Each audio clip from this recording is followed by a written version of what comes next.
And this will actually be part two of the last month of my wife's life. And just to review real quickly, she went to her seventh rehab. I dropped her off in January of 2020, and she fell down the stairs the following day at the rehab facility. The rehab facility put her in UCLA, and she ended up being in intensive care unit for the next 28 days. I visited her once with my brother. He flew out from Vermont. And then a second time I visited her about 2 weeks after that, pretty closer to the end. And we still didn't know that, how close she was. But I went out there with my sister. My sister flew in from Florida, and we went in to visit her. And it was very emotional time because Amanda was completely out. She really was non-responsive, basically in a coma state. And I remember what was really nice is that her two friends that she'd known since high school days lived in Northern California, and they flew down because at this point everybody was pretty aware of the seriousness of the situation. And I think it's very important to mention that her two friends that had known her for 30 years had no idea of the degree that Amanda had slipped, and they were both very really taken back and very disturbed at how far their friend had fallen, because they had talked to her on the phone for years and years, but neither one of them had seen her in probably at least a decade. They didn't really have a full grasp of how far she had slipped, and it was very nice. They sang like high school songs. They'd been cheerleaders together, and they were singing songs with her and just trying to spend the moment with her. And it was very poignant. I always appreciated them, coming down.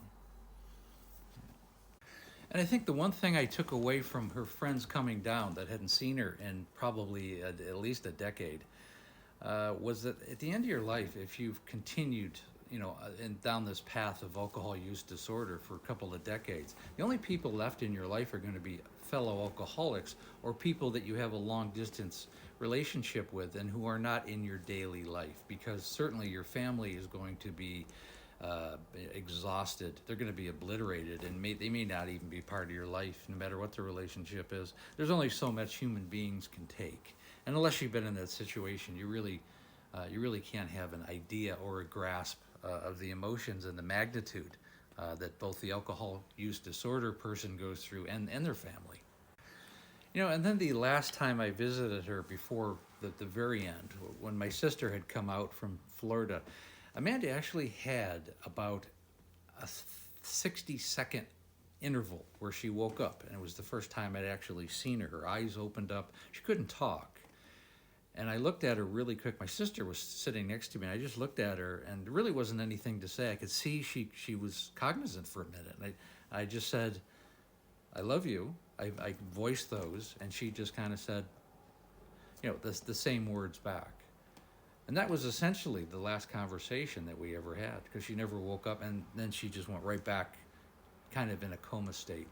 And I always found it strange. She just opened her eyes for about 60 seconds, and that was it. That was the end of my my 25-year relationship in marriage with my wife. And then, of course, on the very last day, I've made videos on this one. We had to kind of rush out there because her heart was starting to give way faster than they had realized, and it was just time to get there. They said she had an hour left, and we had to rush in there. Luckily, she survived until we got there. But I brought her best friend at the time, and her best friend also had some drinking issues. She was an alcoholic as well. And certainly the last 2 years of her life, they were both very close. And I brought her friend for a particular reason, because I knew she was going to die. And I had her friend hold her hand, and we said goodbye together. And other family members were in the room as well. But what I took away from that day is that her friend, soon thereafter, I got her into a rehab facility, and she realized that this was not a road that she wanted to go down. And it's been 4.5 years since Amanda passed away, and her friend has not had a drink since that time, and she has been in complete remission. And I always equate it with, of course, her friend did the work, but the catalyst was definitely Amanda, and her friend was really the first person that Amanda had the ability to save, because the end of the road is unbelievably bleak. And it's one of the reasons that I tell these stories in such detail, because I know it's powerful and it has the power to help others and get them out of this horror of alcohol use disorder.